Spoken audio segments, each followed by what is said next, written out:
Hello bachon, let's start with the question. And here the question says that the respiration, the rate of breathing is controlled mainly by. तो यहाँ पे question में पूछा गया है कि जो ब्रीथिंग का रेट होता है हमारा, वो रेट जो है वो मेनली किसकी वजह से कंट्रोल होता है, who controls the breathing rate, ये हमें यहाँ पे क्वेश्चन में पूछा गया है। तो यहाँ पे ये कंट्रोल होता है by the carbon dioxide level in blood. तो ब्लड में जो CO2 का लेवल होता है वो कंट्रोल करता है कि हमारा मतलब रेट जो होगा ब्रीथिंग का वो कितना होगा। ओके, अब वो कैसे, तो ये कैसे कंट्रोल होता है अंडरस्टैंड। तो अगर समझो CO2 का लेवल जो है यानी कि कार्बन डाइऑक्साइड का लेवल अगर इंक्रीज होता है, if it increases, okay, so suppose the level of CO2 increases in the blood,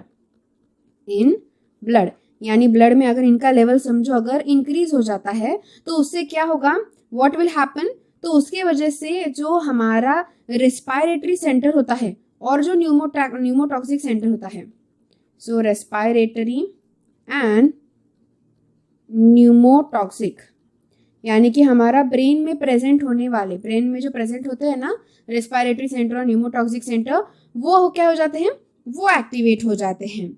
और एक्टिवेट होते हैं यानी कि हम कह सकते हैं एक्टिवेट या फिर स्टिमुलेट हो जाते हैं। तो वो क्या करते हैं, वो इंक्रीज करते हैं strength of controlling the respiratory muscles, यानी कि हमारा जो ब्रीथिंग का रेट है या फिर रेस्पिरेशन है वो कंट्रोल करने लगते हैं। तब क्योंकि उन्हें पता चलता है कि हमारे बॉडी में CO2 का लेवल बढ़ गया है, तो CO2 का लेवल बढ़ गया तो हमें झट से ब्रीथिंग रेट कंट्रोल करना पड़ेगा, जिसकी वजह से जो भी एक्सेस अमाउंट ऑफ CO2 हमारे बॉडी में आया है वो रिमूव हो जाए, हमारे बॉडी से एलिमिनेट हो जाए। तो एक्सेस ऑफ कार्बन डाइऑक्साइड को एलिमिनेट करने के लिए यहाँ पे क्या हो जाएगा, हमारा जो रेट ऑफ ब्रीथिंग है वो चेंज हो जाएगा।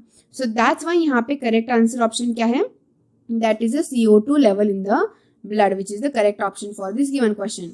बाकी क्या ऑप्शंस गिवन है, दैट इज की जो pH होगा ब्लड में वो नहीं, ब्लड का pH जो होता है basically that does not controls any breathing rate, क्योंकि रिस्पायरेटरी सेंटर को या फिर न्यूमोटॉक्सिक सेंटर को एक्टिवेट कौन करता है या फिर सिग्नल कौन देता है, बेटर अगर हम कहें कि ये जो रिस्पायरेटरी सेंटर और न्यूमोटॉक्सिक सेंटर को सिग्नल कौन देता है, सिग्नल देता है carbon dioxide and hydrogen ions, H ions. Okay, so ये दोनों होते हैं जो क्या करते हैं, रिस्पायरेटरी सेंटर और न्यूमोटॉक्सिक सेंटर को हम सिग्नल प्रोवाइड करते हैं दैट इज कि इनका कॉन्सेंट्रेशन बढ़ गया है, सो हमें रेट ऑफ ब्रीथिंग चेंज करना पड़ेगा। So I hope you got the answer very well, thank you and all the best.